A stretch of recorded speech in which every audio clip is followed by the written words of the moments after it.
अस्सलाम वालेकुम। आज हम देखेंगे लेसन नंबर 72 लैखून हुत्तित्वो सबक नंबर 72।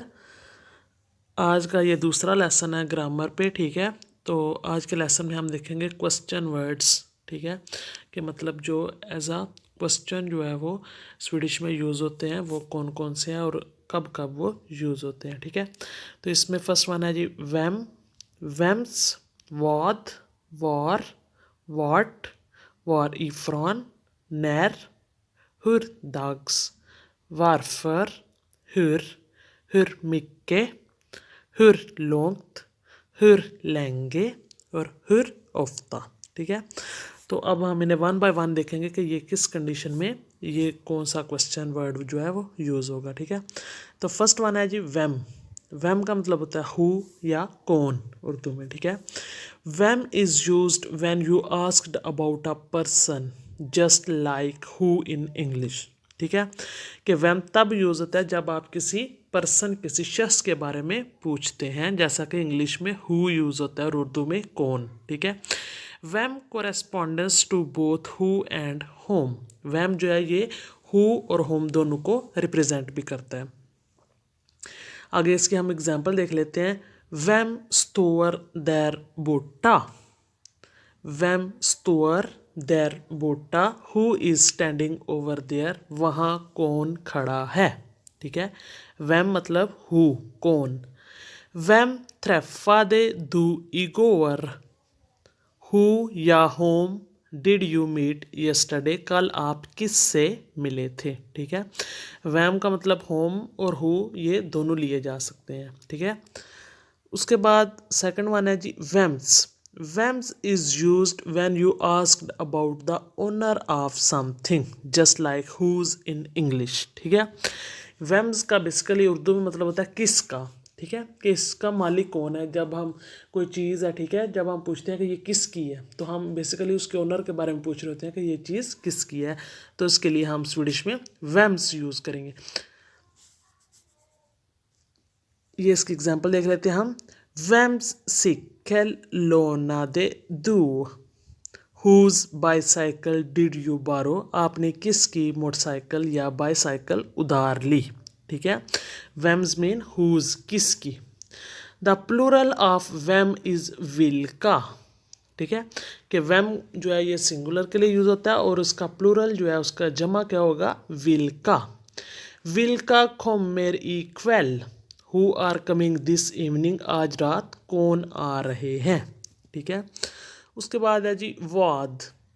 वाद is used when you ask about things, जब आप चीज़ों के बारे में पूछ रहे होते हैं तो तब हम क्या वाद यूज़ करते हैं, ठीक है।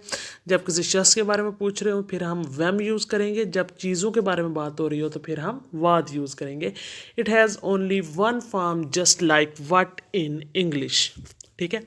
जैसे इंग्लिश में हम वट यूज़ करते हैं मतलब क्या, उर्दू में क्या, इंग्लिश में वट और स्वीडिश में वाद। Vad irriterar dig så? What is irritating you so much? कि तुम्हें क्या चीज़ बहुत ज़्यादा परेशान कर रही है, ठीक है। Vad köpte Ole? What did Ole buy? Ole ने क्या खरीदा। Vad sa han?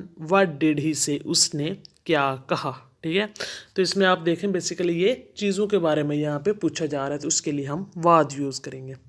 उसके बाद है जी the following question words are use to ask about places, कि ये जो नीचे जो है मतलब क्वेश्चन वर्ड्स हैं ये जब किसी प्लेस यानी कि जगह के बारे में पूछना हो तो तब हम वार यूज़ करते हैं, ठीक है। वार मीन वेयर, कहाँ। वार बूरदू, वेयर डू यू लिव, आप कहाँ रहते हैं, ये जगह के बारे में पूछा जा रहा है कि आप कौन सी जगह या कहाँ रहते हैं। वार आर टॉयलेटन, where is the toilet, toilet कहाँ है।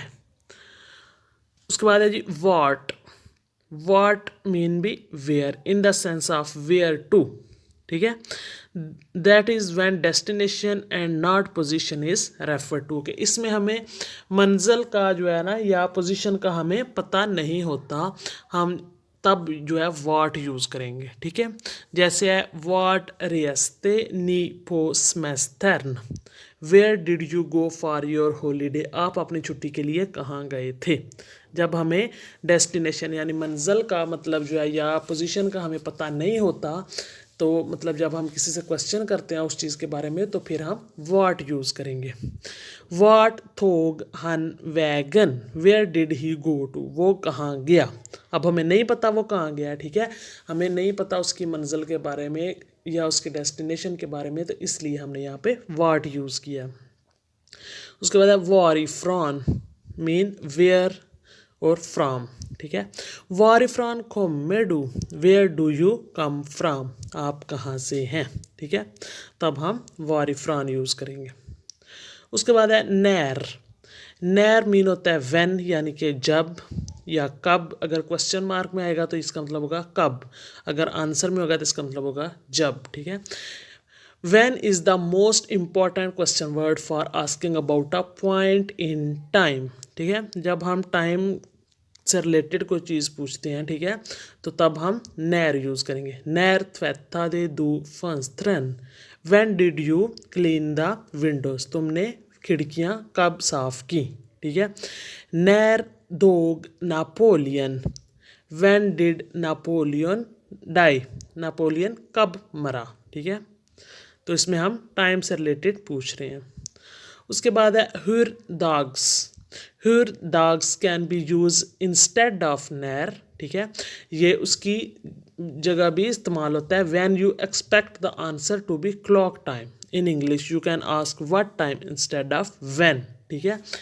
कि हुर दाग्स जो है, जब आप किसी से जो है मतलब क्वेश्चन करते हैं टाइम से रिलेटेड, ठीक है, अगर आपने बिलफर्ज उससे टाइम पूछना है तो आप वहाँ पे नैर यूज़ नहीं करेंगे, बल्कि आप हुर दाग्स यूज़ करेंगे, जिसका मतलब होता है व्हाट टाइम, ठीक है।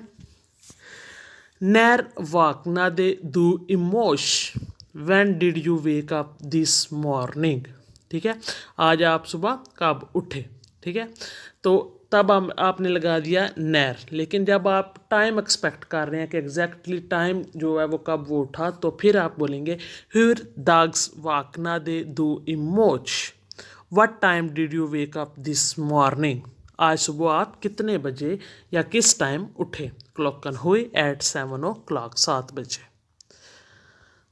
उसके बाद है जी वारफर। वारफर मीन यानी कि वाई, यानी कि क्यों। Is used when you ask about the reason for something, जब आप किसी चीज़ की वजह के बारे में जानना चाह रहे हैं तो फिर स्वीडिश में हम वारफर का यूज़ करेंगे। वारफर ग्रोतर दू, वाई आर यू क्राइंग, तुम क्यों रो रही हो। वारफर स्क्रातर दू, वाई आर यू लाफिंग, तुम क्यों हंस रहे हो। उसके बाद है जी हुर। हुर मीन हाउ, यानी कि कैसे। हुर is used when you ask about the way something is done. हुर तब यूज़ होता है कि जब आप किसी चीज़ का मतलब जो है वो पूछना चाह रहे होते हैं कि कैसे हुआ ये, ठीक है, तो तब हम हुर यूज़ करेंगे। हुर कोम दू थिल स्वेरिया, how did you get to Sweden, आप स्वीडन कैसे आए। हुर योर मन उस्त, how do you make cheese, आप चीज़ कैसे बनाते हैं या पनीर कैसे बनाते हैं। उसके बाद है जी there are also many special question phrases that begin with हुर। इसके अलावा भी काफ़ी जो है वो क्वेश्चन फ्रेजेस हैं जो हुर यानी कि हाउ यानी कि कैसे से स्टार्ट होते हैं। ये नीचे देखें, हुर मिक्के मीन हाउ मच, यानी कि कितना। हुर मिक्के खोस्तर पोथाटिसन, how much do the potatoes cost, के आलू की कीमत कितनी है। हुर मिक्के और क्लॉकन, व्हाट टाइम इट इज़, क्या टाइम हुआ है या कितना टाइम हुआ है या क्या बजा है, ठीक है। उसके बाद है जी हुर लोंग्थ। हुर लोंग्थ का मतलब होता है हाउ फार, कितना दूर है, ठीक है। हुर लोंग्थ आर दियर थिल स्कूलन, how far is it to school, school कितना दूर है। हुर लेंगे मीन होता है हाउ लॉन्ग। हुर लेंगे वार दू ई इंग्लैंड, आप इंग्लैंड कब से रह रहे हैं, ठीक है। How long war you in England, आप इंग्लैंड कब से हैं। हाउ लॉन्ग मतलब कब से, टाइम पीरियड पूछा जा रहा है। और हुर लॉन्ग मीन हाउ फार, यानी कि कितना दूर है। उसके बाद है हुर ओफ्ता mean how often. Hur ofta går du på bio? How often do you go to the cinema? आप कितनी बार जो है वो सिनेमा जाते हो या गए हो, ठीक है। Hur ofta मीन जो है वो पूछा जा रहा है कि कितनी बार, ठीक है। हाउ ऑफन कितनी मर्तबा या कितनी बार। तो ये था जी आज का मतलब क्वेश्चन से रिलेटेड कि स्वीडिश में हम जो है वो क्वेश्चन वर्ड जो है वो कौन कौन से और उन्हें हमने कब कब किस किस जो है वो सिनेरियो में यूज़ करना है। तो आज के लिए इतना है। Thanks for watching the video and if you like the video please don't forget to like share comment and subscribe for more. Thank you so much. अल्लाह हाफिज़।